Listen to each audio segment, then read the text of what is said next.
Hello YouTube. Khanty-Mansi Autonomous Okrug Ugra, also known as Khanty-Mansia, is a federal subject of Russia, an autonomous okrug of Tyumen Oblast.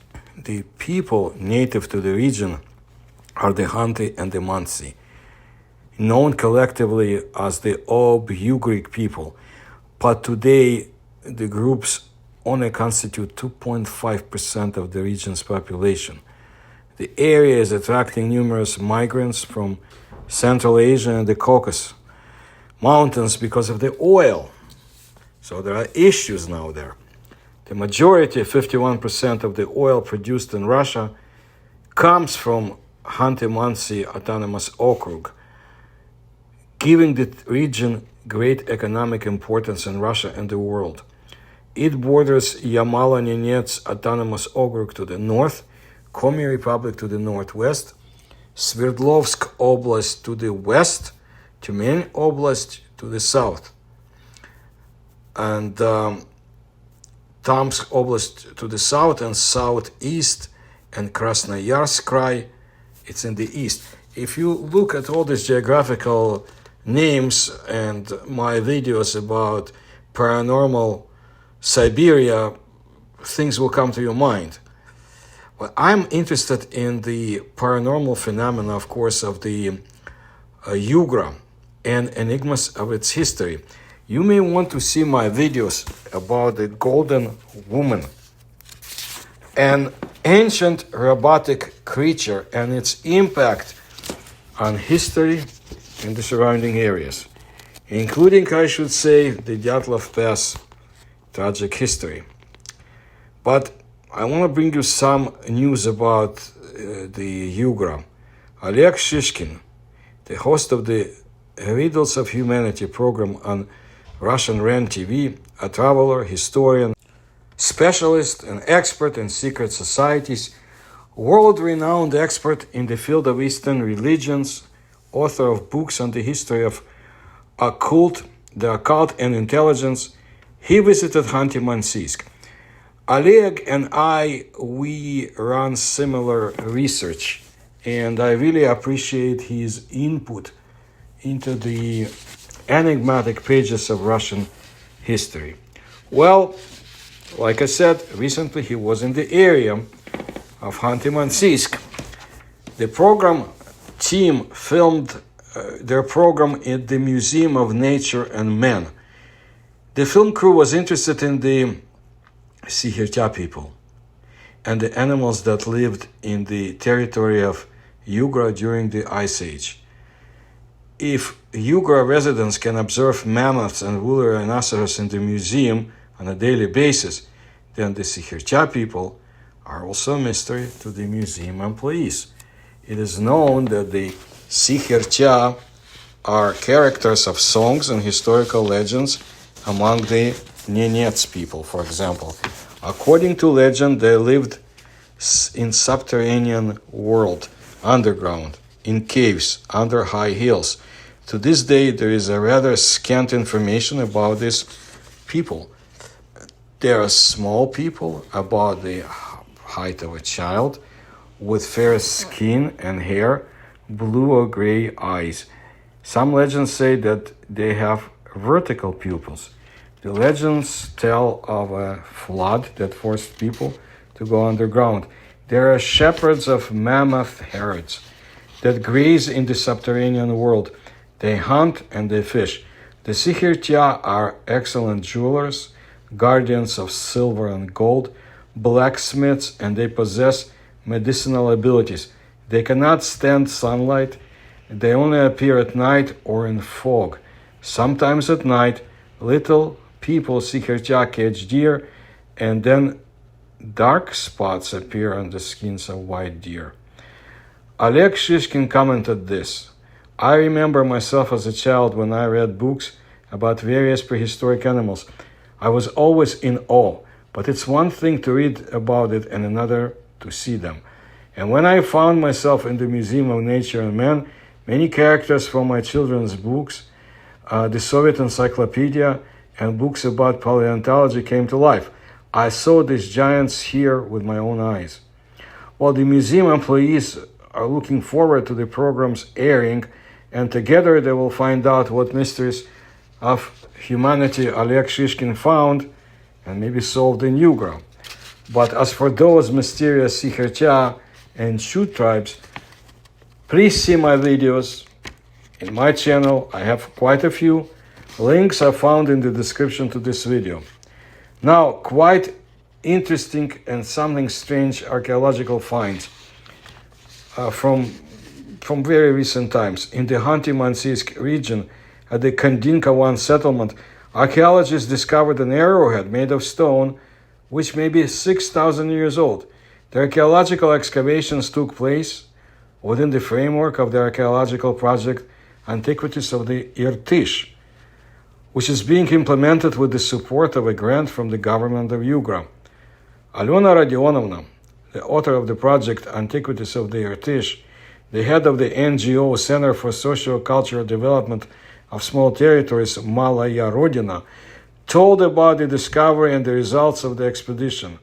Archival and field studies conducted by the Malaya Rodina Autonomous Nonprofit Organization in cooperation with the Museum of Nature and Man in the years 2021-2024 have shown the prospects for exploring this territory. A wealth of information requiring field research has been collected by the project team in the archives of Tobolsk, St. Petersburg, as well as from local populations, said Alona Rodionova. In 2024, the crumbling settlement of Klandinka-1, tentatively dated to the Middle Ages and named after the river of the same name, indicating a short waterway from the Irtysh River to the Kanda, was discovered on the left bank of the river Irtysh. In the same year, 2024, the settlement was entered into the Register of Identified Objects of Cultural Heritage of Ugra under number 7285. And this year, archaeologists have begun excavations. Who lived in the settlement? Well, 2 excavations were made. The first excavation was laid on the preserved part of the fortified site, surrounded by a rampart and a moat. The total area of the excavation was more than 200 square meters. The depth of the openings was up to 1.3 meters. And this is about 200 cubic meters of sand excavated manually and studied in detail, according to her. During the project, the outer shaft was cleared, on which utility pits and traces of hearths where burnt bones were found. It was found that the depth of the moat was more than 1 meter. The width of the base was more than 70 centimeters, and there were pillar pits along the perimeter, traces of ancient wooden structures. But on the preserved inner side of the settlement, measuring 5 to 10 meters, no remnants of buildings have been identified. Scientists suggest that most of it was washed away by the river.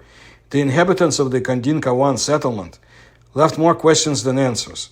Among the ceramics found during the excavations are fragments of several dozen vessels.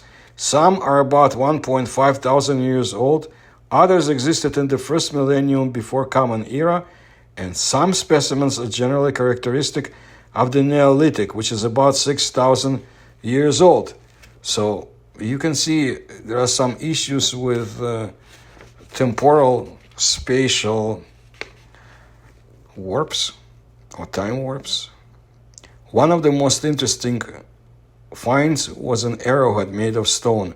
Such products are typical of the Neolithic, the Copper Stone Age, the transition period from stone to metal in the history of mankind, continued the head of the Malaya Rodina Autonomous Nonprofit Organization, and she shared the success of the expedition. The mention of the time warps is not from her, it's from me, because I've heard a few things and I've studied about strange phenomena in Siberia. So I just wanted to add it. Anyway, back to the head of the Malaya Rodina. Scientists tell a legend recorded at the end of the 19th century by the statistician and ethnographer, researcher of Siberia, Serafim Patkanov, about the Kandinka River, another name Chilikanka. In the Chilikan yurts, one brave prince used to rule who hunted and fought a lot and consumed such a mass of arrows that they always carried a whole cartload of them behind him. He forged the arrowheads for these arrows himself, and his subjects had to get the feathers. It is obvious that the described events belong to a later period and are rather related to metal finds. However, they indicate a long period of the arrow's existence in this area, numbering more than 1,000 years, the scientists conclude. A 7,000-year-old house, the house of an ancient family discovered at the second excavation, turned out to be rather large, even by today's standards, about 80 square meters. However, it suffered from a fire. The second excavation was laid in a depression adjacent to the shore, interpreted by external signs as the remains of a residential structure. Charred wooden structures are fixed in it, floors, pillars, chopping blocks. According to preliminary data, the dwelling was a rectangular semi-dugout with a wooden roof measuring 8 to 10 meters, sunk by about 1.5 meters. They found clothing complex, archaeologists call it assemblage, belongs to the new Stone Age, the Neolithic. Just imagine, people lived here about 7,000 years ago. Aliona Radionova says admiringly. According to the archaeologists, during the analysis of the structures, a large number of stone products as well as ceramics were found, indicating the very advances of this structure. The researchers plan to continue work on the site next year. Now, just a reference, the Neolithic or New Stone Age is a period of human history within the Stone Age. The characteristic features of the Neolithic period are stone tools, ground and drilled. This is the warmest period of the modern geological epoch, the Holocene, when our nature finally acquired a modern look. At that time, in the north of western Siberia, people lived in small groups or separate families, engaged in hunting, fishing, and gathering. They mastered new stone processing techniques and learned how to make pottery. I want to bring you more news from Ugra and other adjacent territories. I think there is a lot in Siberia as a whole and then in different parts of Siberia.